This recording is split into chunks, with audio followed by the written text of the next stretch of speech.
Ang mga magtutudlo sa Department of Education nagpatuman sa mandatory 30 days break nga nagsugod niadtong Abril 1 nga matapos karong Mayo 1. Sulod nining maong break, ang mga magtutudlo dili tandugon aron makapahuway nga nagserbisyo sa mga kabataan sulod sa usa ka tuig.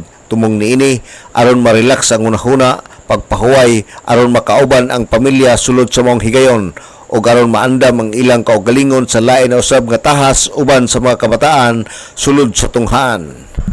Matud pa ni OIC Schools Division Superintendent Dionisio Liwagon atol sa pakighinabi sa DXDD News Team nga human sa mandatory break sa mga magtutudlo sa Mayo 1, diha na usab mosulod ang mga training, seminar agi og pagpangandam sa pagbukas sa klase sa 2026-2027 karong Hunyo 8. Lakip na usab niini ang gitawag og Brigada Eskwela aron maandam ang tunghaan pagbalik sa mga kabataan. Sir, ang atong klase umabot magsugod di siya sa Hunyo kay ato manang nakita magsugod sa Hunyo 8, 2026 no. Kung atong tanawon layo pa man gikan karon.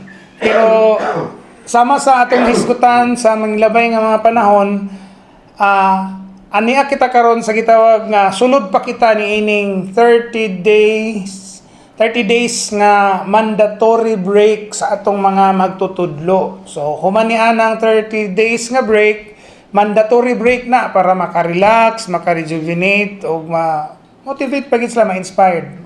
Ilang much needed break para sa mental health. So, kasugod na sa Abril 1, o matapos na sa Mayo 1. So, pag human anang pitsaha, tibuok Mayo, diha na dahil moslod ang mga seminars, mga trainings, ug uban pa conferences sa DepEd. Dayon sa unang semana sa Hunyo, gitawag na to na first week manang gitawag na to nga National Schools Maintenance Week or mas ilado sa termino nga Brigada Eskwela. So human sa Brigada Eskwela sa first week sa June, pagka June 8, pagsugod na dayon nato. Si OIC SDS Dionisio Liwagon sa Osamis City Division.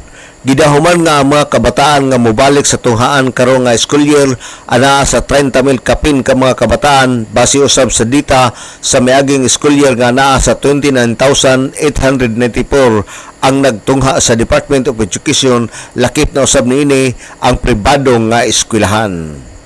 Alang sa DXDD Radio Campana, ang radyo sa simbahan, W45 Dudong Bargamento, muluyog sa ika-75 nga jubileo sa simbahan sa Archdiocese sa Osamis, Danag, Sarakbayan.